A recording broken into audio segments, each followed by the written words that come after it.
Report date Galactic Standard Year 3742. From Commander Zax Pandora. Subject first contact incident with species 7249b humans. And then, you won't believe this, they actually tried to nuke our scout ship, I said, attempting to maintain my professional composure while addressing the Galactic Council.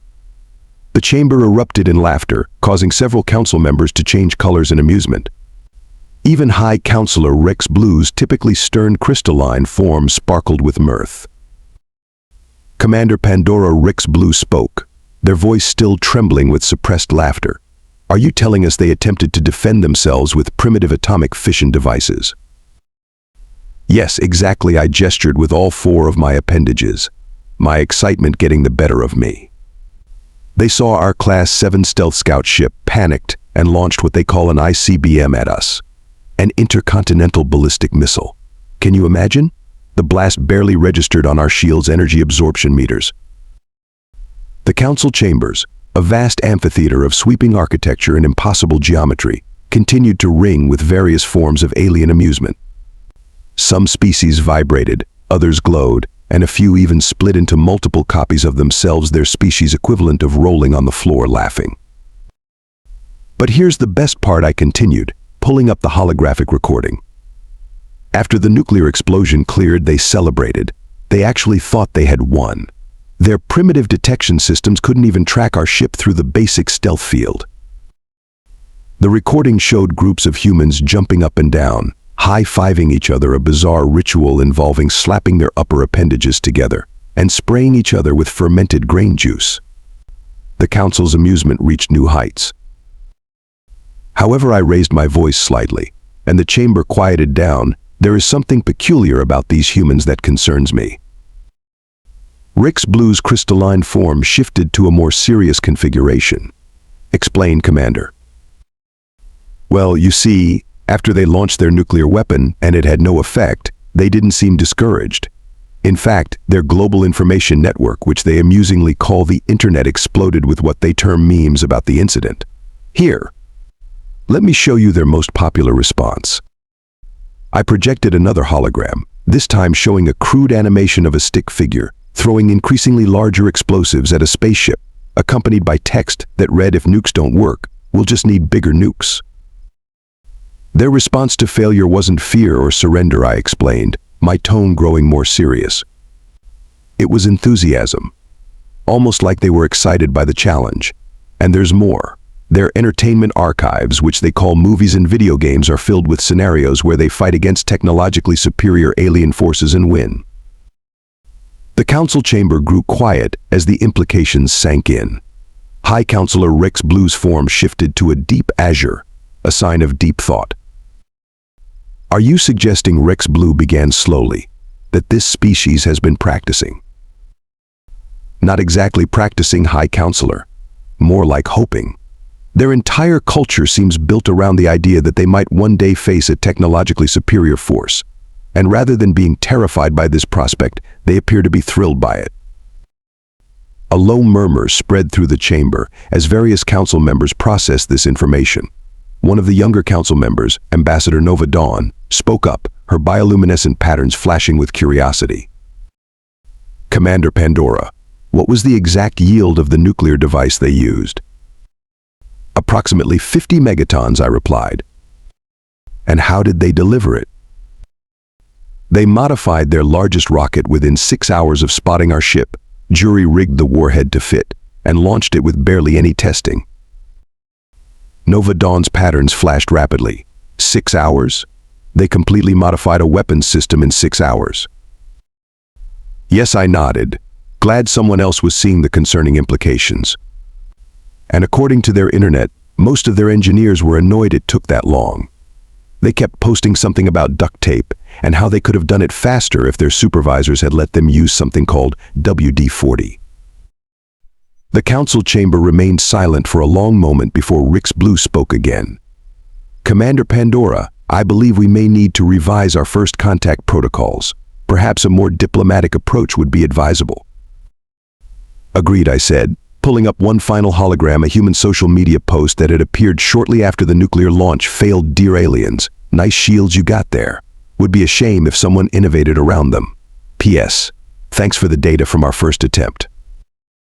The council chamber erupted in concerned chatter. I couldn't help but wonder if perhaps we had inadvertently discovered not just a new species, but a new form of chaos itself. The emergency session of the Galactic Council stretched into its fourth rotation. Various species had been arguing about how to handle the human situation, each proposal more outlandish than the last. I watched from my observation pod as Ambassador Nova Dawn's bioluminescent patterns shifted to a particularly aggressive shade of fuchsia. "With all due respect to the council," she flashed, "I don't think sending them a formal surrender notice is going to work. They'll probably frame it and put it in something called a museum." High Counselor Rix Blue's crystalline form vibrated in frustration. "Then what do you suggest? We've already tried intimidation." They responded by creating something called a TikTok challenge, where their younglings danced to the sound of our warning messages. I couldn't help but interject. Actually, that video has gone viral across 3 sectors. The hive mind of Beetlejuice 9 has been attempting to recreate it. Not helping, Commander Pandora Rix Blue grumbled, their form briefly flickering to an embarrassed pink. The council's attention suddenly shifted to a new holographic projection appearing in the center of the chamber. It showed a human in what appeared to be their military attire, casually leaning back in a chair with their feet propped up on a desk. The nameplate read Admiral Blake Thompson. "Hey there, space friends," the human waved cheerfully. "Hope you don't mind me hacking into your feed. Gotta say, your encryption was pretty good. Took our teenagers almost 20 minutes to crack it." The council erupted in chaos. Several members began molting in distress, while others simply froze in disbelief. High Counselor Rix Blue shifted through 7 different colors before settling on a shocked white. "This is impossible," declared Grand Technician Pulse, their mechanical appendages whirring in agitation. "Our quantum encryption protocols are unbreakable." "Oh, those." Admiral Thompson grinned, taking a sip from a container labeled "World's Okayest Admiral." "Yeah, we just asked the encryption really nicely to let us in." Then Jerry from it spilled coffee on the quantum computer, and somehow that worked too. "We're calling it percussive maintenance diplomacy." I noticed Nova Dawn's patterns forming what appeared to be the alien equivalent of a suppressed giggle. Listen. Thompson continued, "We've been reviewing your cultural database, nice collection of cat videos, by the way, though ours are better, and we think there's been a bit of a misunderstanding. You guys seem to think we're some backward civilization that needs to be either conquered or protected." He paused to take another sip. "The thing is, we're more like that weird kid in class who licks batteries for fun and somehow builds a fusion reactor in their garage. Sure, we might not have your fancy faster-than-light technology yet, but that's mainly because we got distracted trying to teach octopuses how to use smartphones." The council chamber had grown eerily quiet. Even the normally chatty atmospheric beings from Nebula 7 had stopped their constant whispered commentary. "So," Thompson continued, pulling out what appeared to be a rubber duck from his desk drawer, "here's what we propose cultural exchange program. You teach us about space travel, we teach you about what we like to call controlled chaos innovation, for example." "This rubber duck? It's actually a quantum entanglement detector. We made it because someone said it would be funny." High Counselor Rix Blue finally found their voice. "Are you threatening us with a bath toy?" "Threatening?" Nah. Thompson squeezed the duck, which emitted a sound that somehow caused 3 different quantum computers in the council chamber to start playing something called Never Gonna Give You Up. "We're just introducing ourselves properly this time. By the way, that little nuclear welcome gift we sent. Our scientists have been analyzing the data from how it interacted with your shields. They've got some really interesting theories about gravitational wave manipulation now. Amazing what you can learn from failure, right?" I watched as realization dawned across the council chamber. These humans hadn't been trying to destroy our scout ship, they'd been probing our defenses, gathering data, and simultaneously trolling us with memes, all while making it look like primitive desperation. "Oh," Thompson added, "and about those TikTok dances? We've actually encoded our entire diplomatic proposal into the choreography. Our teenagers thought it would be hilarious to make you watch it multiple times before you realized it contained actual information." "They're right, it is pretty funny." Nova Dawn's patterns suddenly shifted to recognition. The dance moves there a binary code representation of "oh my." Give the glowing lady a prize. Thompson beamed. See? We can do subtle when we want to. We just usually don't want to, because blunt force creativity is more fun. High Counselor Rick's blues form had settled into a resigned blue hue. Admiral Thompson, are you suggesting that your species has been playing us for fools this entire time? Playing with you. Not for fools, Thompson corrected, finally taking his feet off the desk. There's a difference. We genuinely want to be friends. We just also wanted to see if we could hack your unhackable systems, decode your indecipherable codes, and turn your first contact protocols into a social media trend. You know, normal human friendship stuff. I couldn't help but notice that several council members were now displaying their species equivalent of a headache. Meanwhile, Nova Dawn's patterns had shifted to what I recognized as barely contained excitement. Think of it this way. Thompson continued, now balancing a pencil on his nose while still maintaining perfect diplomatic eye contact. You've got thousands of years of peaceful cooperation and technological advancement. We've got millennia of finding increasingly creative ways to do what everyone else says is impossible, usually while making jokes about it. Imagine what we could accomplish together. The council chamber fell into contemplative silence, broken only by the distant sound of another quantum computer somehow being Rick-rolled. I had a feeling the Galactic Council's protocols were about to undergo some very interesting revisions. Personal Log Commander Zax Pandora. Update on Operation First Contact. Status catastrophically hilarious. I must record these events while they're fresh in my memory, though I doubt I'll ever forget them. Despite Admiral Thompson's attempts at diplomacy, the Galactic Council's militant faction, led by War Master Dex Purple, decided to launch what they called a small show of force. It went about as well as trying to juggle plasma balls in a gravity storm. The invasion fleet arrived at Earth's orbit at precisely 03000 Earth time, apparently called too early for this nonsense by most humans. War Master Purple had chosen this time believing the humans would be asleep. Unfortunately, he didn't account for something humans call gamers night shift workers, and that weird guy Gary who never sleeps. The first sign that things would go horribly wrong was when our ships detected an unusual transmission being broadcast globally. Attention, all epic gamers real-life Space Invaders events starting now. No cap, FRFR. Within minutes, Earth's social media networks exploded with activity. Instead of panic, there was excitement. Humans were organizing through something called Discord servers and Reddit threads. They had apparently been preparing for this exact scenario for fun. War Master Purple's first tactical error was attempting to disable Earth's communications by targeting their satellite network.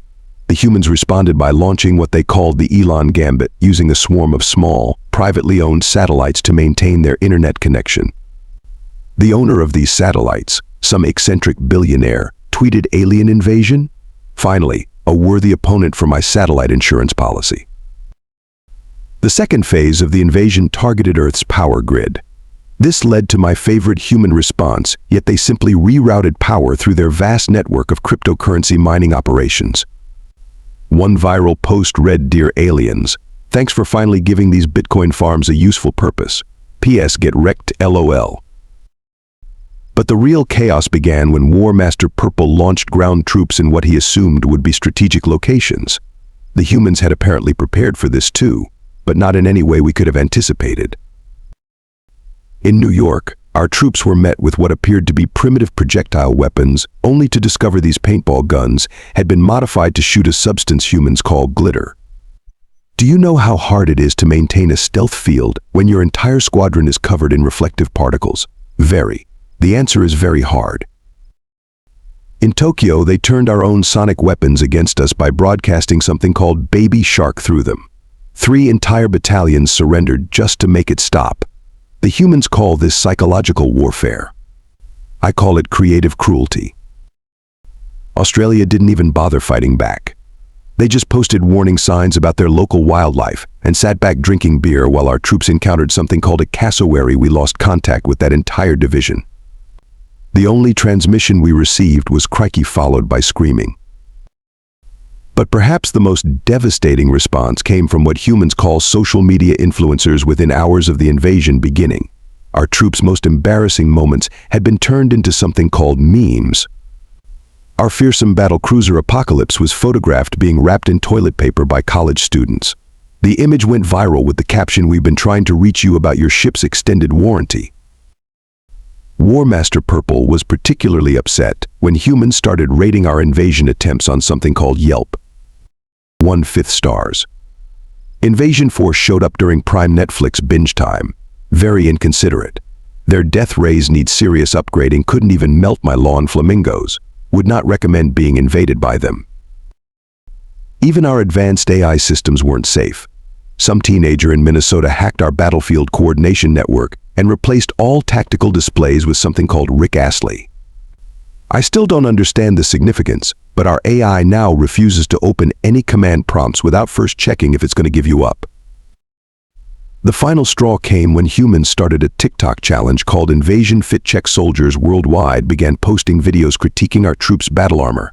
That plasma rifle is so last season became an inexplicably popular phrase. Our field commanders reported troops refusing to leave their ships because they were being dragged on social media.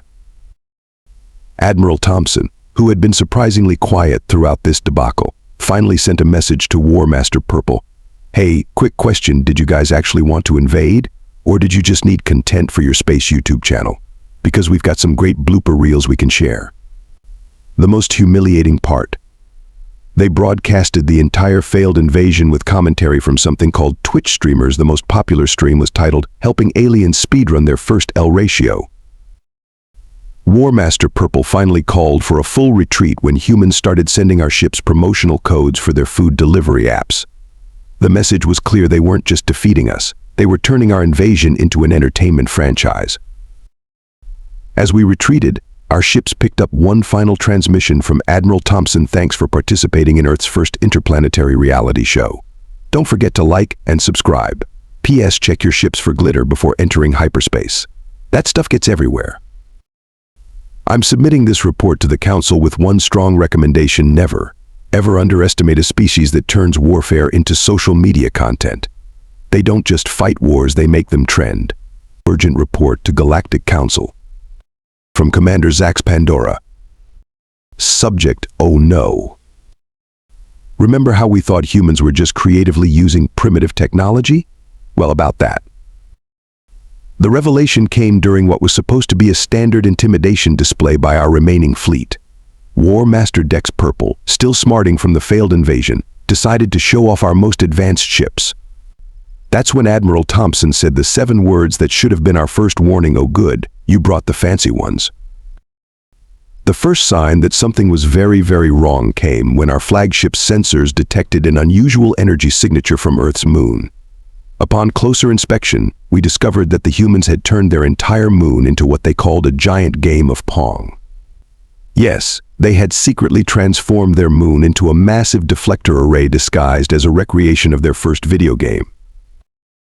You know, Admiral Thompson's voice came through on all frequencies. "We were wondering when you'd notice that. Been ready to test it for months. Thanks for bringing such wonderful target practice." Before War Master Purple could respond, Thompson continued, "Also, remember how you thought our nuclear weapons were primitive? Funny story, those weren't our actual nukes. We just wrapped some spicy fireworks in tinfoil to get your attention. Want to see our real toys?" That's when thousands of tiny objects emerged from Earth's orbit. We initially dismissed them as debris, until our sensors recognized them as Roomba vacuum cleaners. "Meet Project Clean Sweep," Thompson announced proudly. "Turns out those little guys are perfect platforms for miniaturized gravity manipulation devices. Who knew all those years of them bumping into walls would create the perfect navigation AI for space combat?" The Roombas swarmed our fleet with terrifying efficiency, their gravity devices creating localized distortions that sent our ships spinning like toys. One particular unit, which humans had nicknamed Stabby, seemed to take special joy in its work. But that wasn't even the worst part. Remember those cryptocurrency mining operations they used to bypass our power grid attack? Well, apparently they'd been using them to mask the energy signatures of something they called Project Minecraft RTX.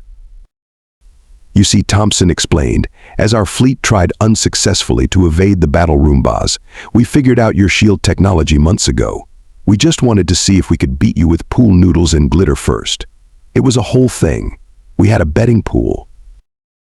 That's when they revealed their actual weapons platforms, hidden in plain sight as corporate satellite networks. Each satellite unfurled into an array of what Thompson called spicy space lasers, though their official designation was Strategic Peace Incentivizing Coordinated Yarn, or SPICY system. We needed a backronym that would make for good memes, Thompson explained. Marketing department insisted.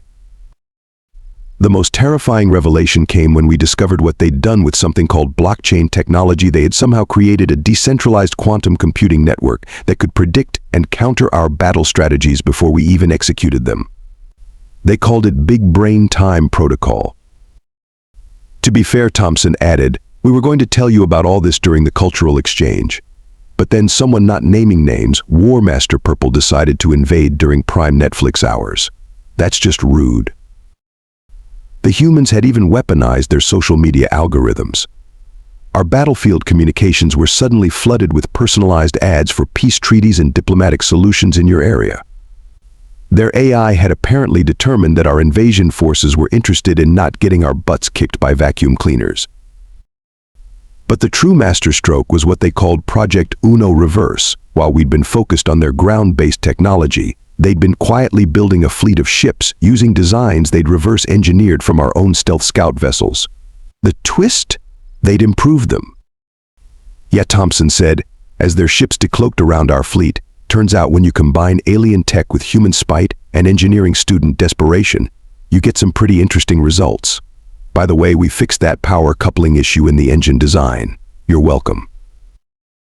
War Master Purple, watching his mighty fleet being systematically dismantled by cleaning appliances and improved versions of our own technology, finally asked the question we'd all been thinking, why didn't you show us this capability from the start? Admiral Thompson's response was pure human logic, because this way was funnier. Also, we really wanted to see if we could win a space battle using memes and modified household appliances. For science. The coup de grace came when they demonstrated their ultimate weapon, something they called technical support.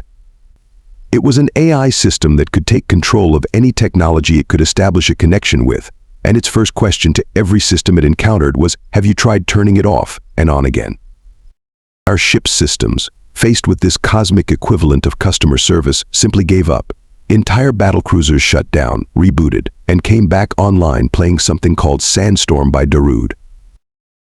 As our fleet hung helpless in space, thoroughly defeated by what humans called Generation Z battle tactics.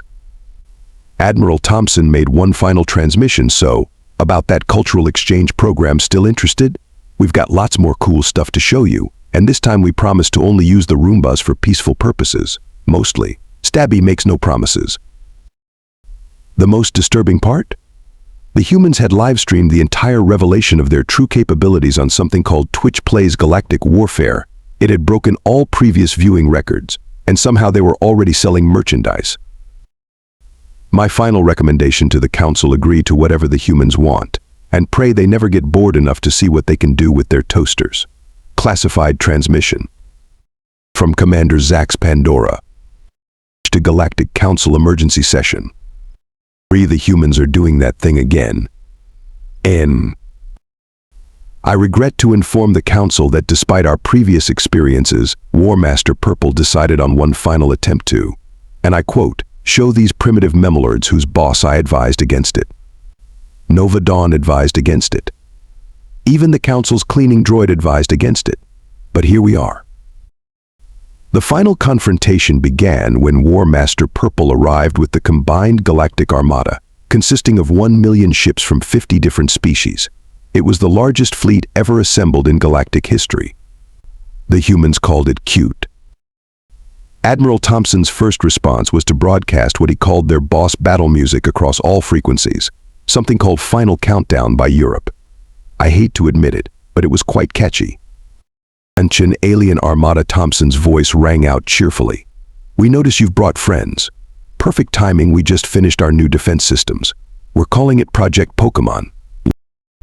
That's when we noticed Earth had somehow transformed its entire orbital defense grid into what they called a real-life game of Angry Birds in space. They had weaponized their mobile games. The sheer audacity of it was almost admirable.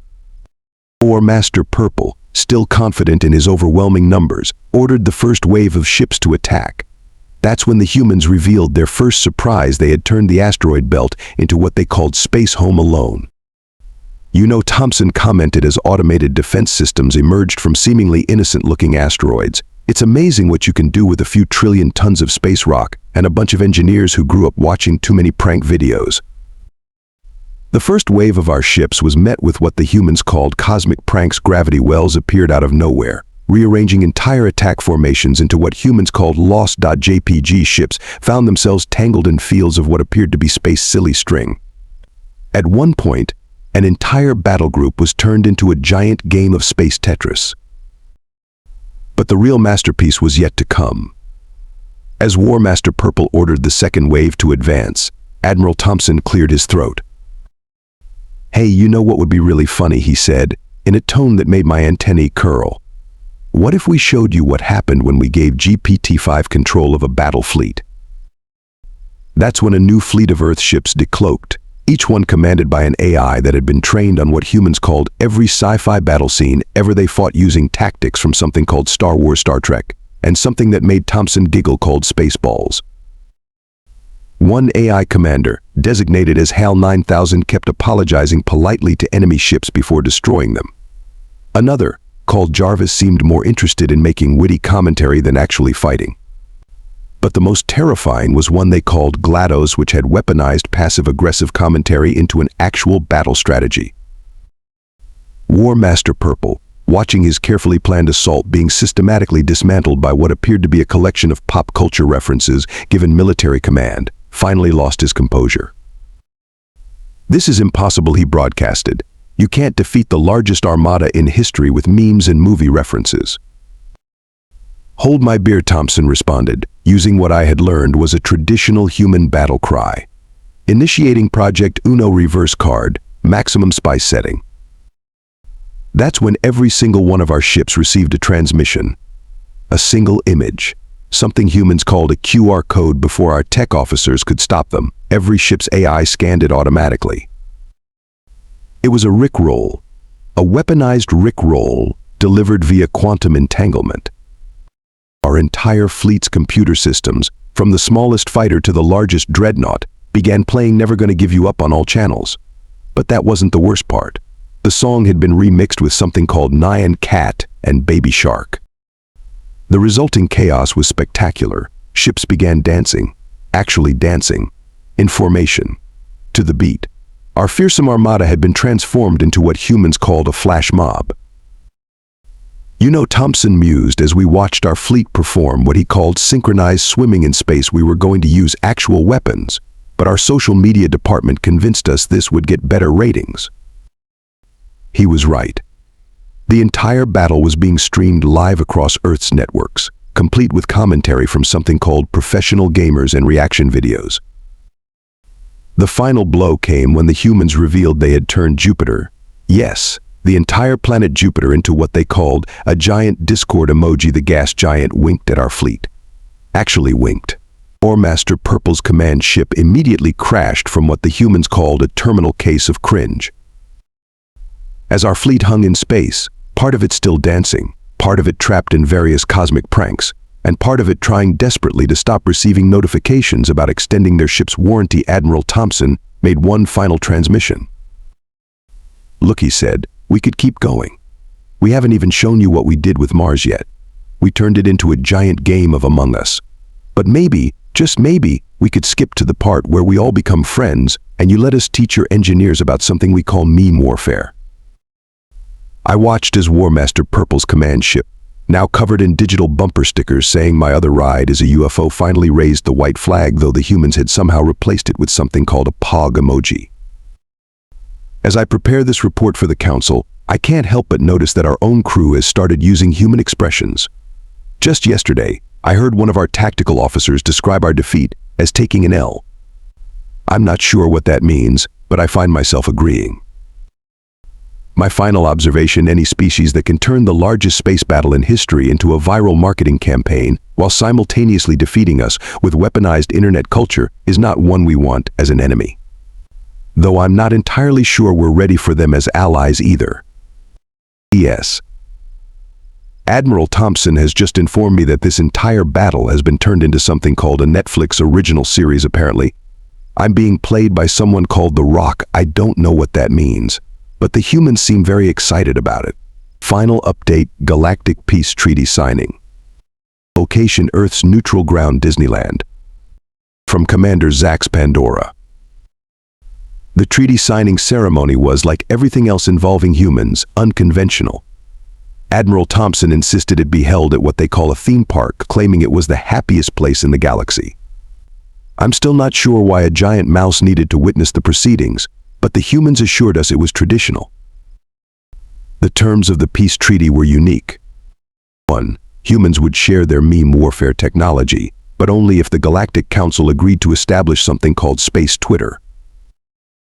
2. Earth was to be designated as the Galactic Entertainment and Innovation Hub, with humans running what they called masterclasses in creative problem-solving and psychological warfare through social media. 3. All future diplomatic meetings must include what humans call snack breaks and coffee. After trying coffee, 3 council members achieve spontaneous enlightenment. 4. The galaxy's first intergalactic streaming service would be established, with Earth providing 90% of the content. Their first show, a reality series called Keeping Up with the Humans. But the real surprise came during the after-party. As I watched various alien diplomats attempting something called the Macarena, Admiral Thompson pulled me aside with a grin. "You know," he said, sipping something called a space margarita, "there's one thing you all never asked about Earth." "What's that?" I inquired, dreading the answer. "Why do you think we're so good at turning everything into entertainment? Earth isn't just a planet. It's the galaxy's longest-running reality show. We've been broadcasting everything since the dinosaurs. The asteroid, season finale. The Ice Age, rating sweep. The internet, interactive episode." He winked at me as my mandibles dropped in shock. "Welcome to the show, Commander. Your species just got upgraded from background extras to main cast members." As I finished this report, Earth has become the most popular tourist destination in the galaxy. Aliens are lining up to experience something called memes in real time. War Master Purple is now hosting a cooking show called Purple's Kitchen Nightmares.